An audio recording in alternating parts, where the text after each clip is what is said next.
Hello विद्यार्थियों। हम लोग आज उपन्यास शब्द की व्युत्पत्ति, परिभाषा और उपन्यास शब्द का अर्थ जानेंगे।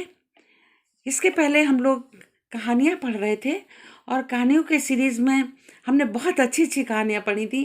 पंच परमेश्वर पाजेब, पंच परमेश्वर प्रेमचंद जी की, और जैनन जी की पाजेब, आगे जी की गैंग्रीन, और यशपाल जी की पर्दा, रेणु जी की तीसरी कसम, और पिता ज्ञान रंजन जी की कहानियाँ पढ़ी और सभी कहानियों की समीक्षा पढ़ी।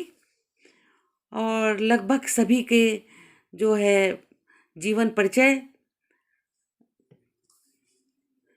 लेखकों के पढ़े। अब हम उपन्यास का आरंभ करेंगे और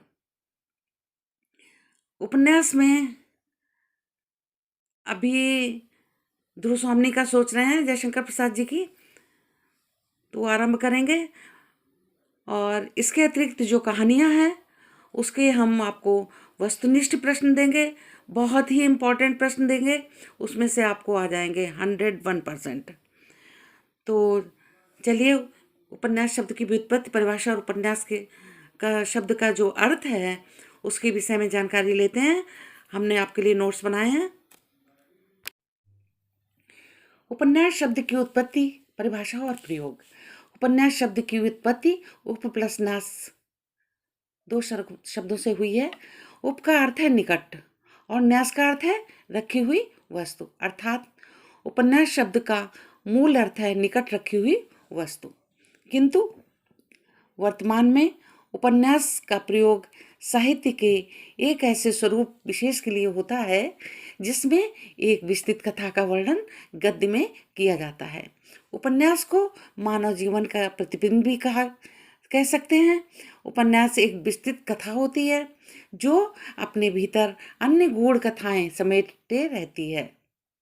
इस कथा के अंतर्गत समाज और व्यक्ति की विविध अनुभूतियां, संवेदनाएं, अनेक प्रकार के दृश्य और घटनाएं तथा बहुत प्रकार के चरित्र होते हैं, अनेक प्रकार के चरित्र होते हैं, पात्र और चरित्र होते हैं।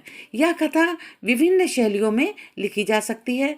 डॉक्टर श्याम सुंदर दास ने उपन्यास को मानव के वास्तविक जीवन की काल्पनिक कथा कहा है, किंतु मुंशी प्रेमचंद के अनुसार मैं उपन्यास को मानव जीवन का चित्र समझता हूँ।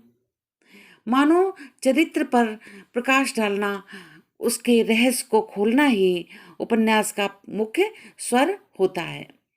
अब उपन्यास शब्द का प्रयोग के बारे में है कि आधुनिक युग में उपन्यास शब्द अंग्रेजी के नावल अर्थ में प्रयोग होता है, जिसका भाव है एक दीर्घ माने बड़ा, विस्तृत कथात्मक गद्य रचना, एक दीर्घ कथात्मक गद्य रचना। यह बृहदाकार का गद्य, आख्यान तथा वृत्तांत जिसके अंतर्गत वास्तविक जीवन के प्रतिनिधित्व का दावा करने वाले पात्रों और कार्यों का चित्रण किया जाता है। तो ये आपका उपन्यास शब्द के विषय में जानकारी रही, यहीं से हमारा आरंभ हो गया। और अब हम बहुत अच्छा उपन्यास ध्रुव सामने का आरंभ करेंगे, जयशंकर प्रसाद के द्वारा लिखा हुआ है। शंकर प्रसाद जी का जीवन परिचय हमारी याददाश्त में सा है, हम जीवन परिचय दे चुके हैं और हम देख लेंगे, अगर नहीं दिया है तो जीवन परिचय भी देंगे। उसके बाद हम ध्रुव स्वामी जो आपका उपन्यास है उसका सारांश आपके सामने प्रस्तुत करेंगे। तत्पश्चात हम कुछ प्रमुख उनके व्याख्याओं के विषय में कहेंगे जो आपको पढ़नी है, और उसके पश्चात हम वस्तुनिष्ठ प्रश्न आपके सामने प्रस्तुत करेंगे। धन्यवाद। आगे वीडियो में मिलते हैं।